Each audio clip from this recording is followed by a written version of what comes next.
Welcome into the latest edition of Extra Time. Come on, Gab, look up. There you are. Come on. There he is. Well, he was up late, wasn't he, watching the Eagles? How did that work out? I don't know. I didn't realise. I didn't realise I was in this segment, so Wow. I wanted to see if Nick Sirianni had been fired yet. Right, Gab. No, you're definitely in this segment, Gab. You said cheerio to Gab at the end of the show. Right. You said cheerio to Gab at the end of the show. All right, detective. I'm just saying. I thought... That's It your was just fault, after Dan. you made up the country of Nambia. Yes, yeah. How did Juventus get knocked out of the Coppa Italia, Gab? I knew that was coming. There we go. Fly, Eagles, fly. What? Right, okay. We talked about this on the show. Should Chelsea bring in Mourinho for the third time? Stevie, would you like that? No. I'd love it. What, just for the entertainment? Yeah, it'd be great. Yeah, it would. Yeah, it would be good entertainment, wouldn't he? Where will he end up, Gab? Do you think? Well, we can get to talk about this on the show. I have a hunch. Look, he's turned down Saudi before. I don't think he wants to go to Saudi to chase the money because he already has all the money in the world. I think what he wants is attention and the really big stage. I think where he would actually work and he might get a job is with a national team. His record in knockout competitions is obviously very, very good. And you saw it in reaching the two finals in the 2 years, especially if it's the kind of team that, has a bunch of kind of spit and gravel, hard-edged players, a team of Sergio Ramoses, if you will.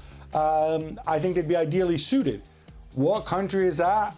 Stereotypically, an Uruguay perhaps, although obviously, they're not going to change managers right now. I think he's waiting around for that kind of opportunity. I don't think he wants the Portugal job. He doesn't want to go near there until Cristiano Ronaldo retires for good, but like for real and never comes back, given their history together. So I think that could be an opportunity for him to still stay on the big stage and maybe, prove his mettle again and get back into the merry-go-round at big clubs. Stevie, not counting You know what, injury Dan? management. Dan, Yes, Frank. I'm sorry, Dan, but I remember interviewing Mr. Mourinho when he was, I don't know if he was at Madrid or Chelsea, when he came over to Los Angeles. And he admitted that the last thing that he would love to do in his coach career is to get the Portuguese national team. So I think that's going to be his goal. So it's tricky right now with Roberto, but I really think that he can be patient and see how it works during the Euro and maybe jump into the job if he has the chance to. Stevie, not counting injury management, do you think a player's professional club should have a say on whether or not the player can go out on international duty? I think it should be up to the player. Right? 100%. I don't understand how... I've never understood how the international committees have a say on whether a player can or can't play for his club or his country. And I don't understand this rule they brought in when if you don't play for your club, you can't, your country, you can't play the next game for your club. All of these things, I have never understood how it ever was allowed. And Whoa. I really don't understand how the player is not the guy in charge of this. If you don't want to play for your country, then you should be able to just say, I'm not going and play for your club. I don't believe the club should have the wherewithal just to turn around and say, well, you're not going. I don't believe that.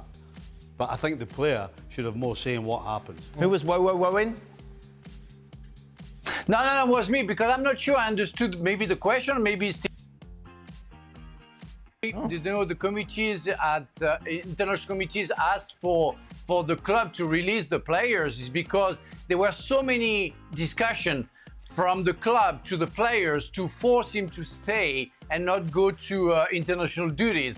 It's why they put that rules out to make sure that the players would be free to go without psychologically be put into a very tricky situation. Oh, boo-hoo, grow some. Oh, dear. Seriously. What do you think, Gab? Obviously, they pay a lot of sorry. money for these players. Well, yeah, so before, and I'm imagining sort of comments under this video, people saying, well, the clubs pay their salaries, the clubs should get to decide. Yeah, it's true, the clubs pay the salaries, but let's not also forget that every 5 years or so, 6 years, whatever it is, all the stakeholders in football, so the clubs, the leagues, the confederations, and FIFA, sign something called the Memorandum of Understanding. That decides when the international breaks are, and that decides the terms of release for the national team. And the clubs and the leagues will always go and make an argument that they want fewer breaks, fewer international dates, blah, blah, blah. And it's a back and forth. But ultimately, they sign this document. And once you sign that document, it's a legal contract. So if a player, in the same way that, an employee might have a right to X amount of paid holiday, equally, these players have a right to go and play for their national sides if selected. It's something that you as a club have agreed to when you sign the Memorandum of Understanding. Frankly, there's no leg to stand on here. The Memorandum of Understanding. I've kind of experienced every side of all this that's going on between club and international football. Now, on the one hand, I totally agree with Stevie. I think players should have a say and be allowed to kind of negotiate or decide which games are better for them or not. On the other hand, that can be exploited in that clubs certainly play for Trinidad and Tobago. Nobody ever wanted me to go back and play. There's a total disregard for your appearances for countries outside of Europe. At least that's how I felt. Right. I felt that no manager ever wanted me to go play for Trinidad and Tobago, but I've never heard any manager express that about a player playing for Europe because it kind of raises their stock and their value. So I was always under pressure to miss international footballs. For football games, I was always under pressure to miss games. But then I started my career at Reading, and I'm just breaking into the first team, just getting going. And I say to the TTFA, I don't want to come back. I'm establishing my career here. Right. And they tried to have me banned. They tried to have me banned. And so again, now I'm pushing back because I just break into the first team. Nah. I'm new. I'm trying to establish myself. I want to say, listen, just leave it let's leave it for this time. Mm-hmm. Next time, fine. I played for every single junior national team coming up. I wasn't going anywhere. Shaka. So I totally understand. Shaka, don't tell me that we are not that naive. So many players have denied going for any international game, pretending they were injured. And there are some injuries that nobody can say that you're really injured or not, like an ankle twist or whatever. And they didn't go, pretending because it wasn't an important game for the national team. So they pretended to be injured and they stayed with the clubs. And it happened thousands of times, and we know so many stories about that. So the players, is what I want to say, has a word. Of course, he has to lie, but he has a word. Oh, but Shaka's an honest man. That's all I'm saying here, Frank, is that I'm not discounting that at all. But if I don't want to go and I have a valid reason for that, I should be able to say that. I should be able to say that. Yeah, but if you open a door, Shaka, if you open a door, you know how the clubs, the coaches, club coaches, is going to try to force the player to say that. Then leave the player you know out. what? Well, then leave the player out in international football going forward.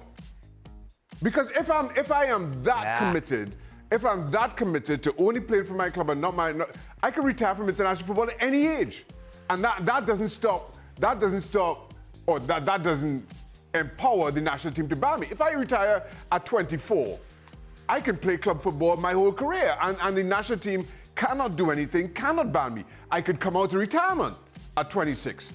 I could go back into retirement at 28. I could keep doing it, but it becomes a joke if you don't have some kind of common sense understanding.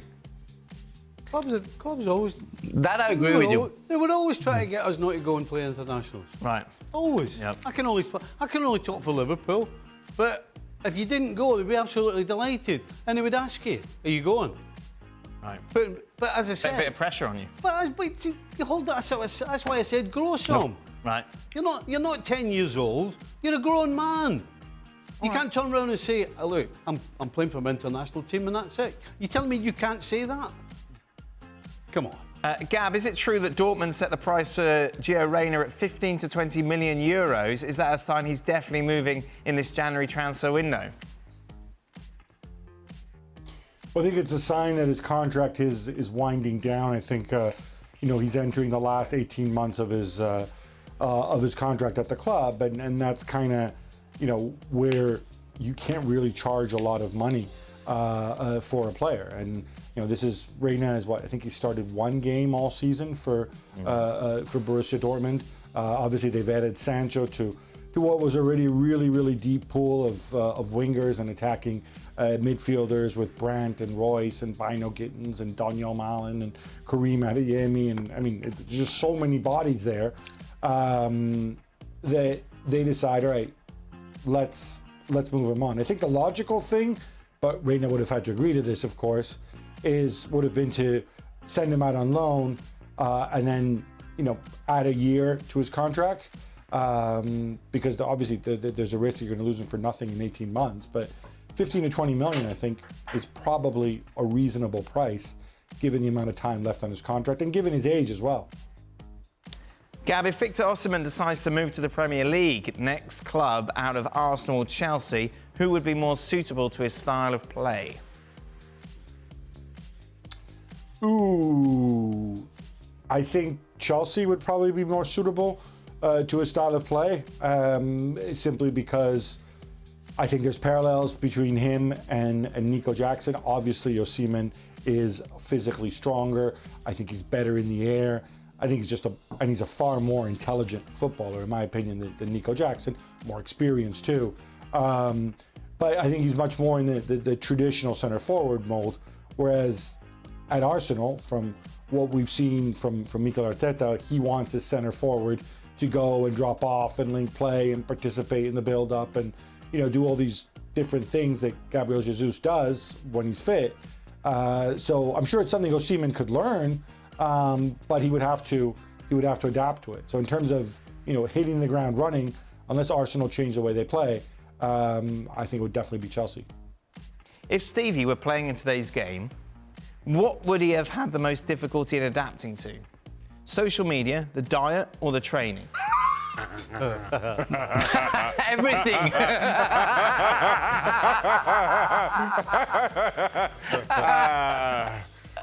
Well, training easy peasy. Yeah, training easy. The thing is with a diet, though, if I was playing today, I would have been brought up to eat the right things. Yes. So that wouldn't be a problem. Was there anyone at Liverpool that tried to eat the right things and therefore was chastised as a result? No. No, everyone was on the same diet. I do what you want. Yeah. Yes. Yeah. Basically. Yeah, basically. Okay. Yeah. Did it change at all during your career? Well, as soon as started changing it. Right. Well, the best example is after a game. The beer on the bus. After a game, crates of beer on the bus, and we'd stop at the first chip shop. Yep. And that went to no beer on the bus. Oh. And it was fruit. Oh, lovely. Bananas, apples, oranges. Was there ever an occasion as one of the more veterans, did you go and ask for beer to be put on the bus? I did, yeah. I did. It was we played Nottingham Forest away, which is, I'm going to say, an hour and 25-minute drive. Yeah. So on the Friday, everybody had been on it. We go and ask if we can get some beer or what or something, just because it was such a short journey. Yes. So I went up to Graham and I said, "Hey boss, some of the lads," because obviously I wasn't. No. Not me at all. You were too busy with your fruit. I said, "Boss, some of the lads were asking, is there any chance we could maybe just get a crate of beer on the bus?" Right. And he looked at me and he went. He said, "Let me put it this way. if anybody can't wait an hour and 25 minutes without having a beer, then they may have a bit of a problem. And I went, you're absolutely right. I'll let the lads know. Frank, did it strike you when you moved to England that how different the diet was even to what you had experienced in Strasbourg? No, because you know what? When I signed for Chelsea, the Italians came and they were very strict into the diets, and we got a chef very quickly at Harlington, the training ground, and he was Italian, and it's like Vialli who he kind of put that with the acceptation of all the team, but especially Regulate, the coach. They went into very professional. I think he struck more players like Dennis Wise, maybe Steve Clark, maybe Craig Burley than me, because in fact they went into my way more than their ways. But beer is simple carbohydrates. Right. So after exercise, you should increase your intake of simple carbohydrates. Oh, there you are, Shaq. For instance, after a marathon, they hand a beer to the marathon runners. I don't think they do, Shaq. Yes, they do. Don't they hand a bottle of water? I wish I'd known. I would have told you. It's simple carbohydrates. You're going to come back with sweetness of that. So you don't need very sugary fruit. You need a good cold beer. Gab, of course, you spoke to a lot of Italians who made that move from Italy to England. Was there a story that strikes you in particular of how shocked they were at the English diet? There's a whole bunch, and as Frank points out, obviously I was very close to Luca Vialli, so I got his view of what happened at Chelsea's training ground over the years. But it's actually an old pal of Frank's, who I'll never forget this, Marcel Desailly, coming over, and Desailly's talking about how in England people eat baked beans on toast, and he's like, it's sort of like beans and tomato and it's sugar, and it's really, really bad. And the English, they all eat it. He was trying to tell us this, except he was telling us in Italian. And I was thinking to myself, baked beans really are an acquired taste. I assume, especially if you're French. I mean, Frank, I'm assuming you never went through a baked beans phase? Never.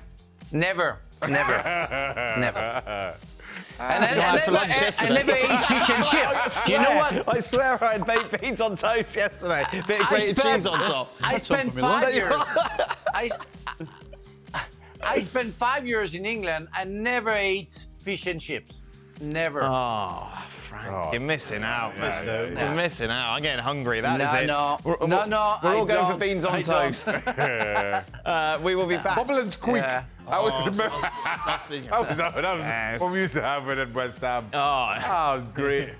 Jan and Archie will be joining us tomorrow. Be sure to be with us as well. What's happening tomorrow? I don't know. Carabao Cup. No. It's snowing in France. More FA Cup replays. I'll be right one of those days.